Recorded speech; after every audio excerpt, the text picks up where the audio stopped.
Hello students, आज इस video ਆਪਾਂ ਮੈਕਰੋ ਇਕਨੋਮਿਕਸ ਦਾ ਚੈਪਟਰ ਨੰਬਰ 4 ਮਨੀ ਸਟਾਰਟ ਕਰ ਰਹੇ ਹਾਂ। ਮਨੀ ਚੈਪਟਰ ਦੇ ਵਿੱਚ ਇਹ ਟੌਪਿਕਸ ਹੈ ਜੋ ਆਪਾਂ ਨੈਕਸਟ ਚੈਪਟਰ 'ਚ ਕਵਰ ਕਰਾਂਗੇ। Meaning of money and barter system, forms of money, money ਦੇ ਫੰਕਸ਼ਨਸ ਔਰ supply of money. One by one ਹੁਣ ਆਪਾਂ ਸਾਰੇ ਟੌਪਿਕਸ ਨੂੰ ਜਿਹੜਾ ਇਸ ਵੀਡੀਓ ਦੇ ਵਿੱਚ ਕਵਰ ਕਰਾਂਗੇ। ਠੀਕ ਹੈ, ਸਭ ਤੋਂ ਪਹਿਲਾਂ ਅਸੀਂ ਦੇਖਦੇ ਹਾਂ ਮਨੀ ਦਾ मीनिंग। मनी क्या है? मनी मीन्स पैसा। पैसा क्या है? मनी एक इंस्ट्रूमेंट है which act as a medium of exchange. Means एक ऐसी चीज़ जिसनों कॉमनली सारे एक्सैप्ट करते हैं as a medium of exchange. Means अगर तुसी मार्केट दे विच कोई भी चीज़ लैन जा रहे हो, ठीक है, तो थोड़े कोल एक कॉमन चीज़ जो दूसरा परसन जो है थोड़े कोलों एक्सैप्ट करेगा जो भी तुसी उन्हां दे कोलों चीज़ ले रहे हो। मीन्स जदों तुसी कोई एक्सचेंज करना है तो उस एक्सचेंज विच जो तुसी दे रहे हो वो कॉमनली एक्सैप्ट होना चाहिए। तो जिस जो चीज़ कॉमनली एक्सैप्ट हो रही है at present point of time उस चीज़ नूं असीं की बोल रहे हैं? मनी। मीनिंग ऑफ मनी दे विच तुसी यही लिखोगे। हुण मनी दी एक किस तरीके नाल एग्जिस्टेंस चाहिए, थोड़ी जी आपां दी स्टोरी समझते हैं कि मनी सिस्टम जो सी कि अज जो असी as a medium of exchange use कर रहे हैं, इस तो पहला असी मीडियम ऑफ एक्सचेंज की यूज़ करते सी कि स्टार्टिंग तो ही सी वो चीज़ देखते हैं आप।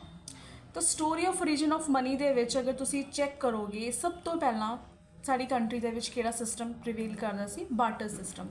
बार्टर सिस्टम की हुंदा है?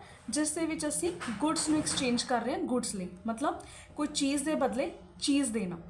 तो तुसी उस चीज़ नूं सिस्टम नूं कहंदे हो बार्टर सिस्टम। हुण पुराने टाइम दे विच जदों लेट सपोज तुहानूं किसी चीज़ की भी जरूरत है, लेट सपोज करो किसी नूं कनक चाहिए है, वो 1 किलो कनक दे के 1 किलो राइस उसकी एक्सचेंज लै रहे हैं। तो पुराने टाइम ये सिस्टम प्रिवेल करता सी।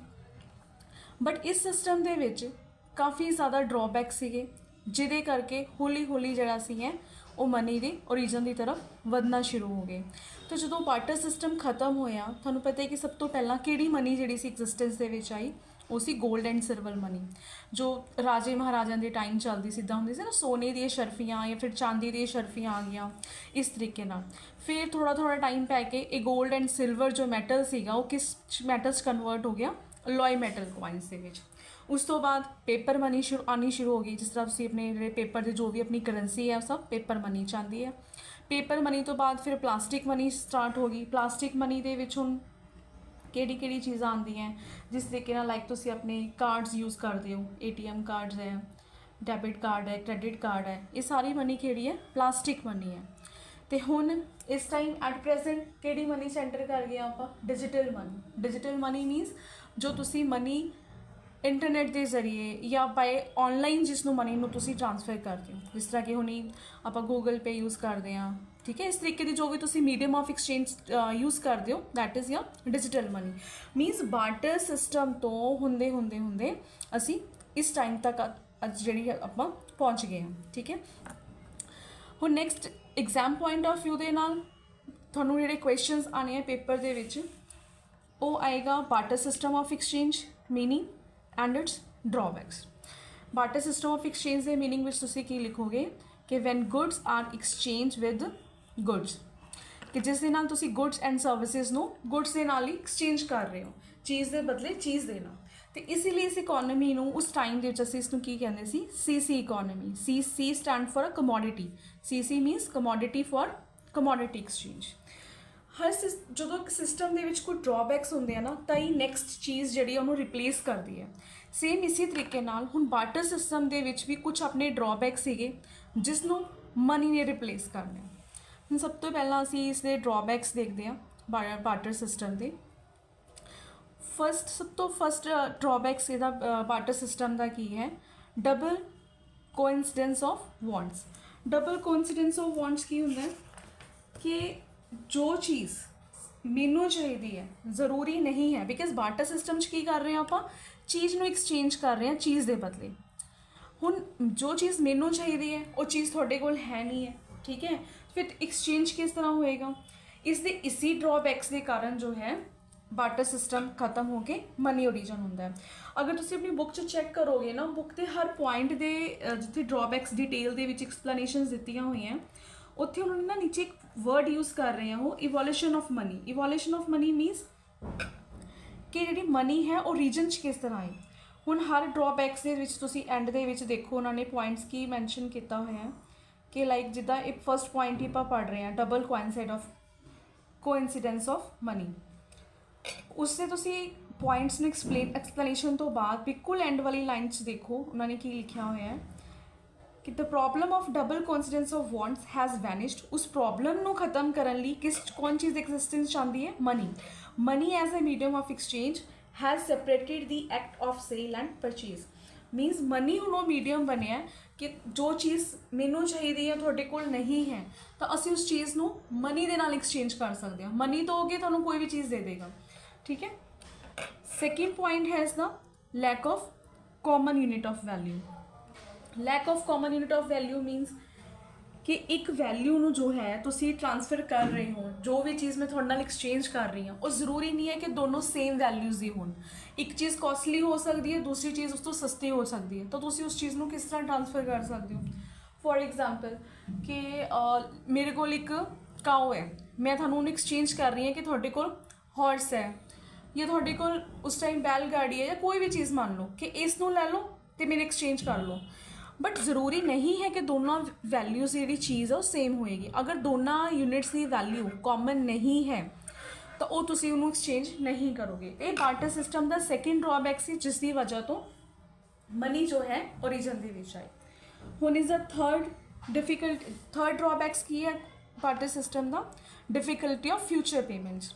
हुण बार्टर सिस्टम के विच जिस तुसी गुड्स नूं एक्सचेंज कर रहे हो गुड्स के नाल, ठीक है। मान लो हम फ्यूचर कोई पेमेंट करनी है, काम तुसी आज किया है तो जिसमें प्रॉमिस किया है कि आफ्टर 1 मंथ जो है मैं थानू कोई चीज़ पेमेंट करूँगी, बट वो गुड्स के फॉर्म के तो पॉसीबल नहीं है। वो किस फॉर्म पॉसीबल है? मनी की फॉर्म। एंड लास्ट ड्रॉबैक इसका क्या है? Difficulty of storage of value and transfer of values. हुण मान लो तुसी जो भी चीज़ एक्सचेंज कर करके रख रहे हो, ठीक है, कि मेरे को वीट है, मैनू राइस की फॉर्म एक्सचेंज करी जा रही हाँ, वीट दे रही हाँ, राइस रखी जा रही हाँ, या होर चेयर्स की एक्सचेंज तुसी एक्सचेंज कर रहे हो विद टेबल्स या विद फर्नीचर्स। तो एक हर चीज़ में एक्सचेंज करने की एक लिमिट है। तो तुसी उन्होंने चीज़ों स्टोर करना मुश्किल है, उन्होंने मैनेज करना मुश्किल है। साढ़े कोल इन्नी स्टोरेज कैपेसिटी नहीं होंगी कि असीं उस वैल्यूज़ या उस चीज़ों को स्टोर करके रख सकीए। और दूसरी सानू मुश्किल की आनी शुरू हो गई सिस्टम के विच कि उस चीज़ को असीं ट्रांसफर नहीं सी कर सकते। अगर ट्रांसफर इन केस करते भी वो चीज़ सानू की पै रही है विद ट्रांसपोर्ट, अगर ट्रांसपोर्ट का सिस्टम है उसका सानू कॉस्ट पै रहा है, काफ़ी डिस्टेंस से जा रही है तो चीज़ खराब होने का भी खतरा है। मीनस बार्टर सिस्टम के विच जो एक दूजे नाल असीं चीज़ां एक्सचेंज कर रहे हैं, ना तो असीं उहनूं प्रॉपर स्टोरेज कर सकते सी ते ना ही ट्रांसफर कर सकते सी। तो ये कुछ ड्रॉबैक सी बार्टर सिस्टम के, जिन्हां दी कुछ कमियां दे कारण मनी जिहड़ा हैगा मनी का ओरिजिन हुंदा है। तो हम थानू पेपर के क्वेश्चन किस तरह आ सकते हैं? डायरैक्ट क्वेश्चन भी आ सकता है कि what are the drawbacks of barter system, या फिर क्वेश्चन पूछा जा सकता है कि how the is evolution of money, कि मनी जो है इवॉल्व किस तरह हुई है, एग्जिस्टेंस किमें आई है। उस दे विच भी इनडायरैक्ट थानू सेम यही चीज़ पूछी जा रही है। तुसी सेम एक्सप्लेन करोगे कि मनी दी आने तो पहला बार्टर सिस्टम प्रिवेल कर रहा सी तो उसके इन्हां ड्रॉबैक्स करके ही जो मनी है वो एग्जिस्टेंस दे विच आई है। तो सेम पॉइंट ही तुसीं उन्हां नूं मैंशन करोगे, ठीक है जी। नैक्सट असीं इस दे विच पॉइंट करना है forms of money. Means money दी कितनी तरह की है। हुण इस चैप्टर दे विच जो थानू मनी गिवन है, एक है fiat money and fiduciary money, second is your full bodied and credit money. Exam point of view 1 marks के इन्हों का मीनिंग पूछे जा सकते हैं, या फिर मोस्ट प्रॉबली जो क्वेश्चन आते हैं थोड़ा डिफरेंस का भी आ जाता है कि what is the difference between fiat and fiduciary money and what is the difference between full bodied and credit money.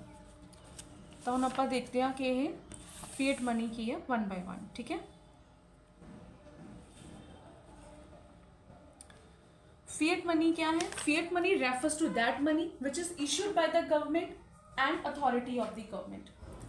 Means वो मनी जो कि गवर्नमेंट के ऑर्डर के नाल या अथॉरिटी के नाल इशू की जाती है, दैट इज़ फिएट मनी, जिस दे विच क्या क्या इंक्लूड्स है, जो भी ਕਰੰਸੀ ਹੁਣ ਇਸ ਐਟ ਪ੍ਰੈਜ਼ੈਂਟ ਆਪਾਂ ਯੂਜ਼ ਕਰ ਰਹੇ ਹਾਂ, ਸਾਰੇ ਨੋਟਸ ਐਂਡ ਕੋਇਨਸ ਜੋ ਹੈ ਕੰਟਰੀ ਦੇ ਵਿੱਚ ਇਸ ਟਾਈਮ, ਜੋ ਲੀਗਲੀ ਬਾਉਂਡ ਹੈ ਉਸ ਨੂੰ, ਜਿਸ ਨੂੰ ਅਸੀਂ ਐਕਸੈਪਟ ਕਰਨ ਦੇ ਲਈ, ਉਹ ਸਾਰੀ ਮਨੀ ਤੁਹਾਡੀ ਫੀਅਟ ਮਨੀ ਹੈ। ਠੀਕ ਹੈ। Next fiduciary money. Fiduciary money क्या है? Which are accepted as a medium of exchange because of the trust between the payer and the pay. Means वो मनी जो असी एक्सेप्ट कर रहे हाँ बिकॉज ऑफ ट्रस्ट, मीनस कि मेरा थोड़े ते ट्रस्ट है, मीनस तुसी कोई चीज़ मेरे को लैके गए हो, ठीक है, मेरे थोड़े ते ट्रस्ट है कि तुसी मनी आफ्टर सम टाइम्स मैनू पे कर दोगे, तो उस मनी ਨੂੰ ਅਸੀਂ ਕੀ ਮਨੀ ਬੋਲ ਰਹੇ ਹਾਂ? ਫਿਡਿਊਸ਼ਰੀ ਮਨੀ। ਤੇ ਇਸ 'ਚ ਐਗਜ਼ਾਮਪਲ ਕਿਸ ਚੀਜ਼ ਦੀ ਆਏਗੀ? ਚੈੱਕ। ਅਗਰ ਆਪਾਂ ਦੇਖਿਆ ਜਾਏ ਚੈੱਕ ਕੀ ਹੈ? It is just a piece of paper ਜਿਸ ਤੋਂ ਤੇ ਇੱਕ ਅਸੀਂ ਅਮਾਊਂਟ ਲਿਖ ਦਿੰਦੇ ਹਾਂ, ਆਪਣੇ ਸਾਈਨ ਕਰ ਦਿੰਦੇ ਕਿ ਹਾਂ ਮੈਂ ਇੰਨੀ ਅਮਾਊਂਟ ਦੇਣੀ ਹੈ। At that present moment that is not a currency, ਤੁਸੀਂ ਸਿਰਫ ਇੱਕ ਪੀਸ ਆਫ ਪੇਪਰ ਉਹਨੂੰ ਦੇ ਰਹੇ ਹੋ। ਬਟ ਇਸ ਪੀਸ ਆਫ ਪੇਪਰ ਦੇ ਵਿੱਚ ਜੋ ਇੱਕ ਮੇਨ ਇੰਪੋਰਟੈਂਟ ਫੈਕਟਰ ਕੀ ਹੈ? ਟਰਸਟ। जिस दे नाल सानू ट्रस्ट है कि हाँ आफ्टर 1 मंथ 2 मंथ जो भी जिस अमाउंट नाल असी एग्री होए हैं कि आफ्टर 2 मंथ्स थोड़ी पेमेंट हो जाएगी, वी हैव ट्रस्ट कि जो सेकेंड पार्टीज़ है सानू पेमेंट कर देगा। ठीक है, उस फिड्यूशरी मनी आएगा।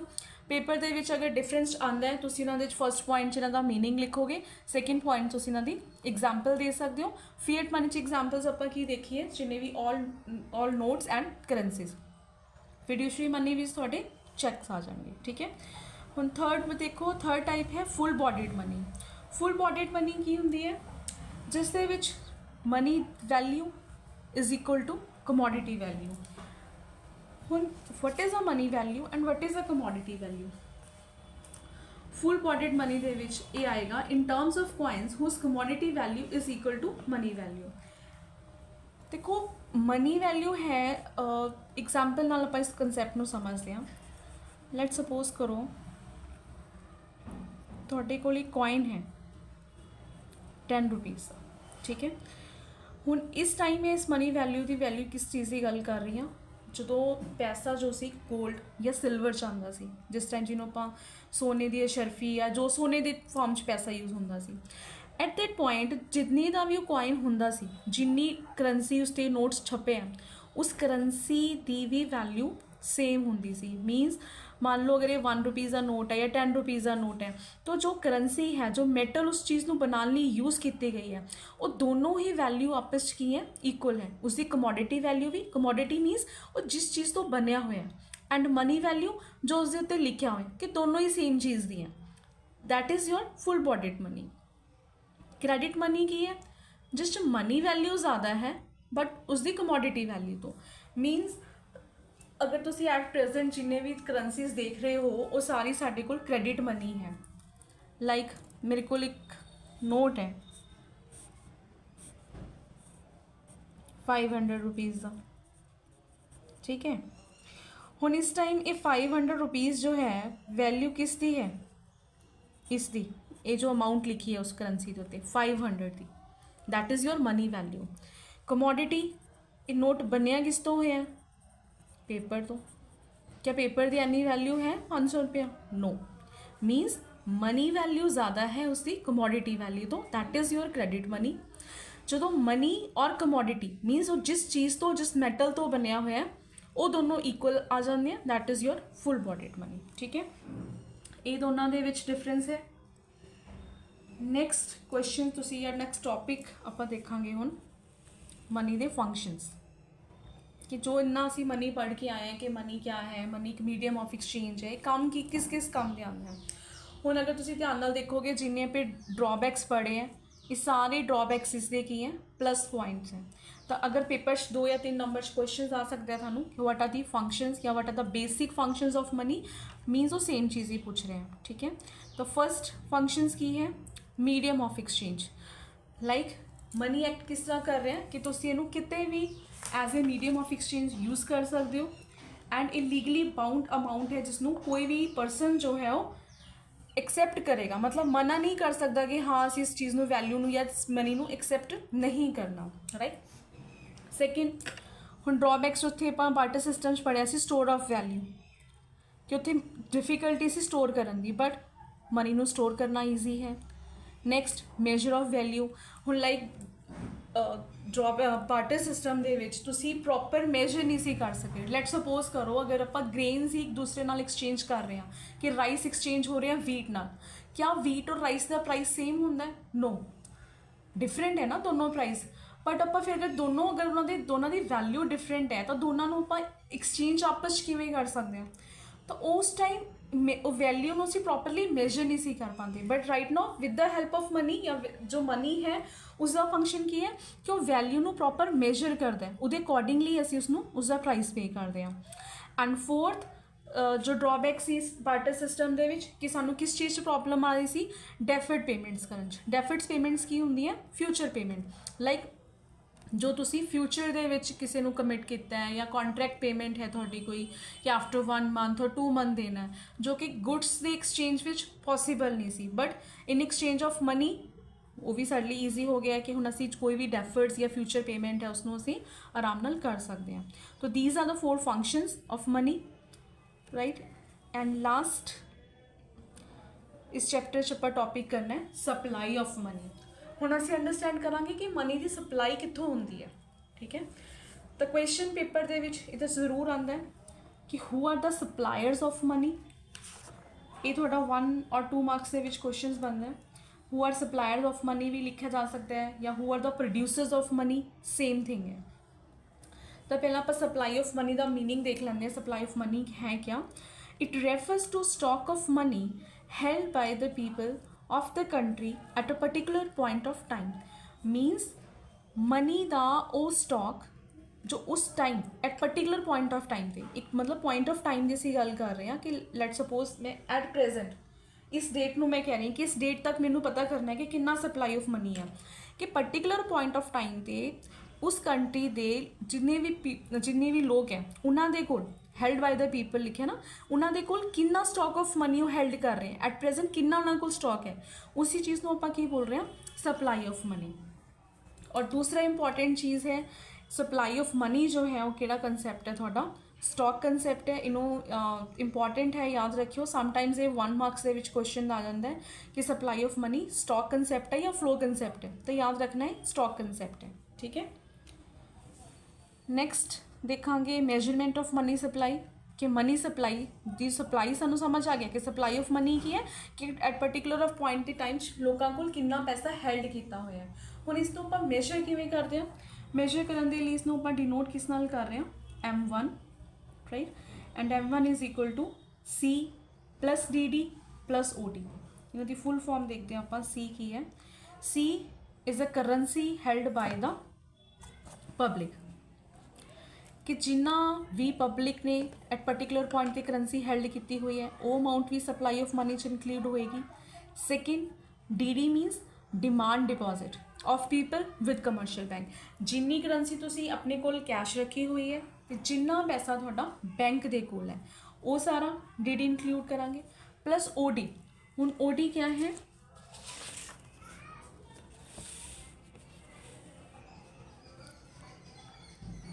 OD is your other deposit. OD means other deposits which include। ਹੁਣ 3 चीज़ा है कि अदर डिपॉजिट ਦੇ ਵਿੱਚ ਅਸੀਂ क्या क्या इंक्लूड करना है। DD means डिमांड डिपॉजिट, इत्थे याद रखना तुसी, मैं शॉर्ट फॉर्म च लिखा होया। DD of financial institutions like NABARD with RBI, DD of foreign central bank and foreign government with the RBI, demand deposit of IMF and world bank with RBI।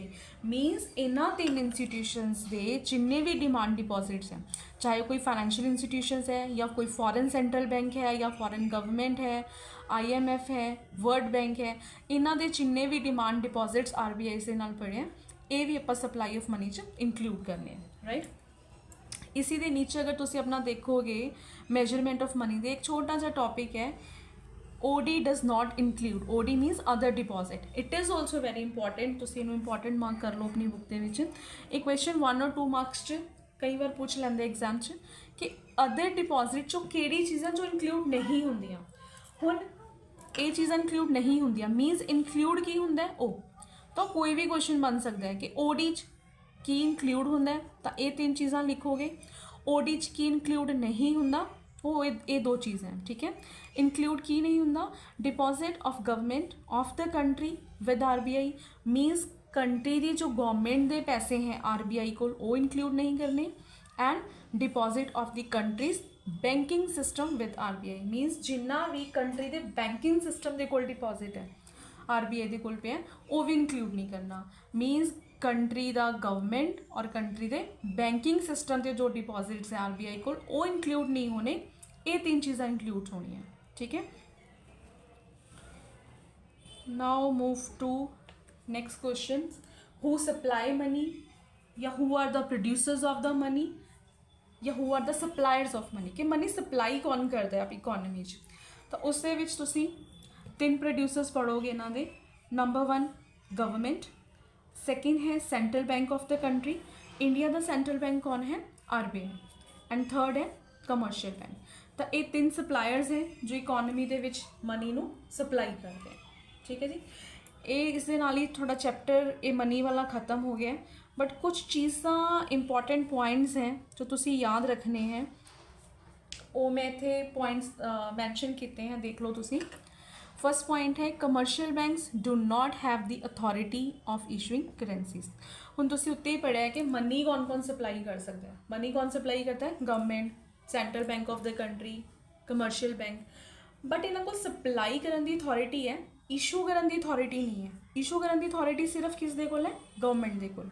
और RBI भी जो note issue करता है, no doubt कि notes RBI issue करता है, but RBI भी कौन कदों इशू करेगा, गवर्नमेंट की अथॉरिटी के नाल उन्हां दे ऑर्डर्स दे नाल, अपने दी तरफ तो करंसी नू नहीं इशू कर सकता RBI ठीक है। और कमर्शियल बैंक्स दे कोल कोई अथॉरिटी नहीं हुंदी करंसी नू इशू करन दी। दैन कमर्शियल बैंक्स का फिर की रोल है, वो एज ए मनी क्रिएशन काम करता है। Money created by the commercial bank by way of demand deposit is called a bank money. It is also important, इनू 1 मार्क्स के क्वेश्चन आ सकता है कि what is a bank money. हुण तक आप जस्ट की पढ़िया सी कि वट इज़ अ मनी। हुण अगर थानू एक क्वेश्चन आता है कि what is a bank money, उस नहीं लिख देना कि जो पैसा बैंक च पे है, तो प्रॉपर तुसी इसदा एक लाइन का मीनिंग नोट कर लेना, अपनी कॉपी से लिख लेना कि अगर बैंक मनी पूछा जाता है कि है वो केड़ी मनी है जो कमर्शियल बैंक क्रिएट करते हैं बाय डिमांड डिपॉजिट नाल, that is your bank money. Next है the ministry of finance issue 1 rupees note and coins of all denominations. Means 1 रुपये का नोट और जिन्ने भी कॉइन्स जो होंगे हैं, जिन्ने भी denominations they at present coins हैं, उन्होंने इशू करने की अथॉरिटी किस दे कोल होंदी है, ministry of finance. It is also important, ये सारे जो पॉइंट्स है समटाइम्स थानू 1 मार्क्स या मल्टीपल चॉइस के क्वेश्चन जो है पूछे जा सकते हैं ठीक है। And last one is RBI has to maintain a minimum reserve. हुन RBI जो है करेंसी नू जो इशू करना है वो अपनी मर्जी नाल नहीं हुंदा कि किन्ने करेंसी इशू करिए या किन्ने नोट्स इशू करिए। उसनू इशू करने के लिए RBI नू की करना होंदा है, कुछ मिनिमम रिजर्व्स रखने होंगे हैं। और वो किन्ने मिनिमम रिजर्व्स हैं, 200 crore in terms of gold and foreign security. Means थानू सोना गवर्नमेंट जो है रखती है, उसके reserve as a reserve and foreign security 200 crore तक का। फिर उसनू अथॉरिटी मिलती है कि वो किन्ने नोट अगे नवे इशू कर सकती है RBI। एंड 200 करोड़ चो भी जो 115 करोड़ है reserve to be kept in terms of gold. Means 115 gold reserves होंगे, बाकी एज ए फॉरेन सिक्योरिटी तुसी RBI रखता है। फिर उन्होंने अथॉरिटी होंगी है कि नैक्सट करंसी जो है इशू कर सकते हैं ठीक है जी। इस दे नाल ही ये चैप्टर थोड़ा फिनिश हो गया है। Thank you.